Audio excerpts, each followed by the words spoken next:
Right then, so here is another tutorial video. This one is going to show you how to create a photo storyboard using the video editor Premiere Pro. That way you can create an animated storyboard. Now often filmmakers do this in the industry just to give us an idea like of the kind of thing that I want to make. And I'm gonna drop. I'll be honest. I'm gonna drop the Scottish accent because yeah, it doesn't work really. Okay, so here's how we do it. Right. Firstly, we start off by organising all the footage that we want to use. So that will include all of your storyboard pictures. Okay, you should all have your storyboard pictures. This is a student storyboard pictures. I'm just using this as an example. Apologies to that student. I will obviously let them know. But yeah, I've also got some music. So I want to add some music to it, and I've also got some recordings that I made on my phone of the stuff that was in the script that you've been writing. Okay, I've also got the Global Studios logo here and my own production company's logo. So I'm going to import all of that stuff. Okay, so here we go, importing files, and it imports the media. And in this folder, obviously I've got all the photos, and then in here I've got all that. So the first thing you want to do is get your sequence settings right by importing a photo so that the sequence comes in line with that photo. Now, often one of the first shots will be an establishing shot. So I'm going to start off by dragging in my establishing shot. Now the sequence is set to that setting, okay? So there's my establishing shot, okay? That's going to be maybe my opening shot. I'm going to have my title over here, okay? And it's the story 7 Days, which is about a girl that gets bullied at school, right? So maybe I will have the my production logo as well, and I could just drag these in. Now, if your production logo is smaller than the screen, like this one is, then don't worry. All you do is you right-click on the block within the timeline, and you go to scale to frame size. It will then scale it up to the size for you, okay? I'm also going to put my Global Studios logo in there, okay? And maybe I'll have a bit of music going while this is in. So I'm just going to move that to the side. Global Studios, again, needs scaling up. So you just right-click on the actual clip itself. Within the timeline, click Scale to Frame Size, okay? So now we've got, we're starting to get our opening develop, okay? And I can even cross-dissolve the production logo into the first shot if I want to. So I'm going to shrink this down a little bit. So again, you just grab the edge of it and you can make them bigger, you can make them smaller. Generally speaking, 2 seconds worth of film is too long. Okay, so each shot generally doesn't last much longer than about 60 seconds. You know, but it will vary, and you can make your shots as big or as short as you want. If I then want to do a kind of cross dissolve or a transition, okay, so if I'm going to go into transition into this first shot, what I do is I go to the effects tab. Under here, you will find video effects, okay? That's where you can change the look of things, so you can make things look different. You know, so for example, if you're doing a kind of you want to stylize it, you know, and you want to do some of this, you just drag on the effect and you can see it kind of stylizes it, you know. Or threshold, the classic old Photoshop technique that we do, yeah, makes it look black and white. This could be quite useful if you want to play around with it, but primarily you're just focusing on getting your photos in an order, okay? And you'll probably just want to add mainly transitions. So some of the transitions that you've got are in here under video effects, but what you really want is this video transitions, okay? Here you can get your classic transitions. So a film dissolve, for example, here is the kind of thing that sort of will dissolve your film productions logo into the film. Now the reason why I can't see that when I'm playing it back in the moment is because this line, this red line here, indicates that this is not yet rendered. Okay? When it does render though, as you can see, it will fade out the production logo and fade in the background. Now, another thing I could do is, if I don't like this black edge around here and I want to zoom in a bit more on the logo, if you double click on the bit of film, Okay, and you go to effects controls, you've got a scale control. So I can then scale this up. Alright, then I can move it, so you see the position. Once you've got your logo scaled up, you might then want to cross dissolve your other logo into that one. So again, just go to video transitions in the effects menu, get your film dissolve. Okay, there are various things that it can do. Obviously a dissolve just goes from one to the other, and the first thing I'm going to do is add some music on the top. Okay, so I've got a bit of music here that goes over the top. That's going into my audio thing. When I want to adjust the volume, what I do is I double click on the track and it makes it bigger, and then I can either turn it up or turn it down. So if I use the pen tool there, I can fade it down. So if I want my voiceover, for example, I've got these voiceovers recorded, so let's have a listen to that. If you're watching this, I've succeeded. That's the start of my voiceover, okay? So what I do is I get that voiceover up and I drag it into the audio track underneath the other audio track. Now this one, I need to use my selection tool to move. So if I double click on that track, you can then see how the audio mixes. A bit like what you do when you're mixing an audio track, okay?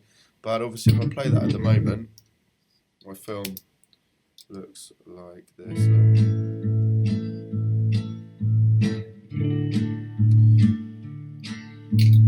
If you're watching this. Okay, so that's where my voiceover starts, so I need to just trim it a little bit.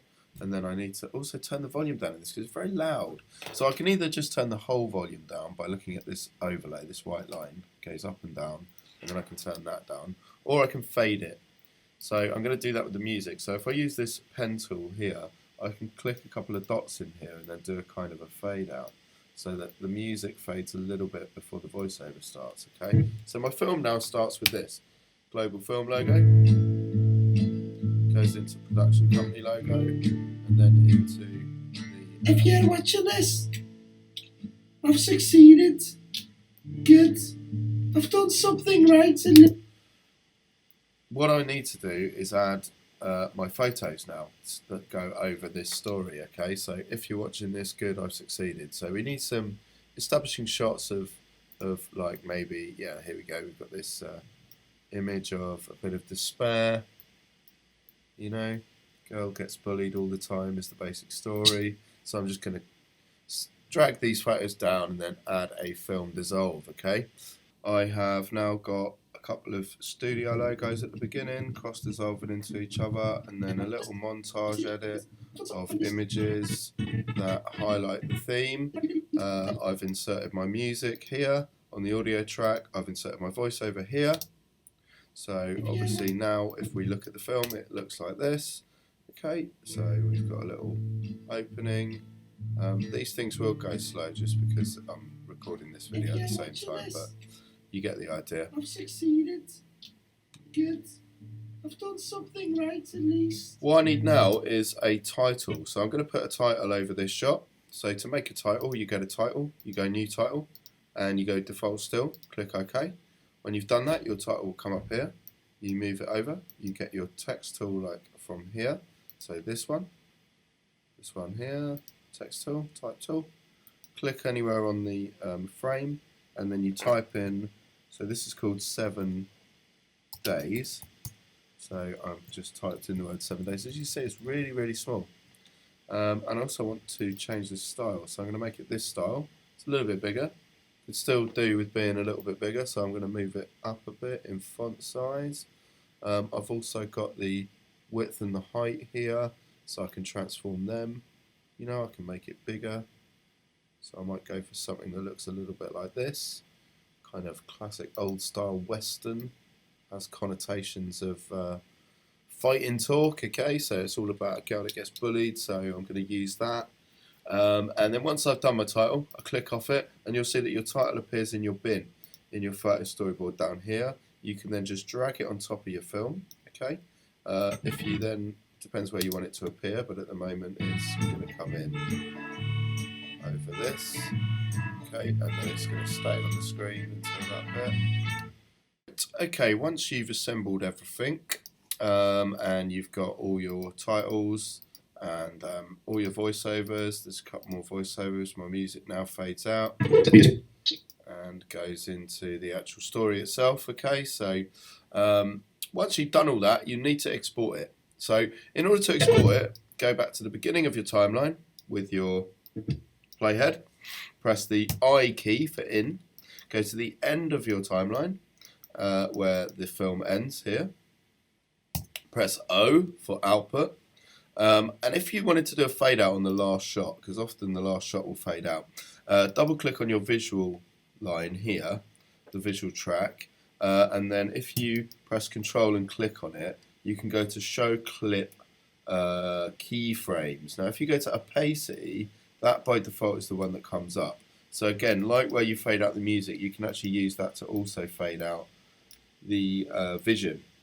So I'm going to pop a little fade out in there before I export, because that's the end of what I've got, right?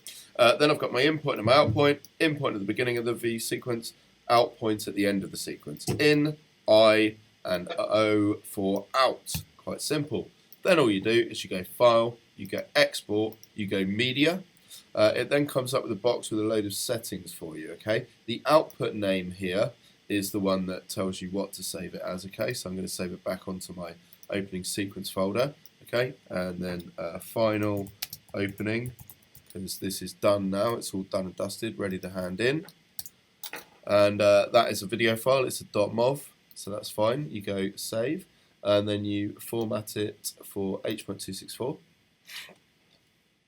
That means that it'll be a nicely compressed MP4 version, okay? And then you just make sure that this thing here, the sequence range, is sequence in to out, and then you go export. What will then happen is that will export the in point to the out point that we've just set. And once it is exported, it will then come out as a single MP4 file, which you can then upload to YouTube. You can upload it to Canvas to hand it in, and bish bosh bash, you're done. Right, once you have exported your film, it might be worth just double checking that it exported okay. So if you remember, I put mine back on my memory card into my opening sequence folder. Then I've got that there, final opening, MP4. If I go to full screen, you'll see how it plays. Here we go.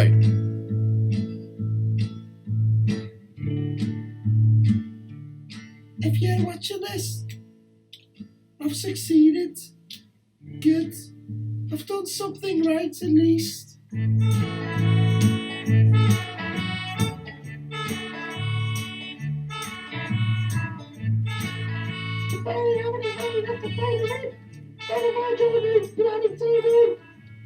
Hi Ellie.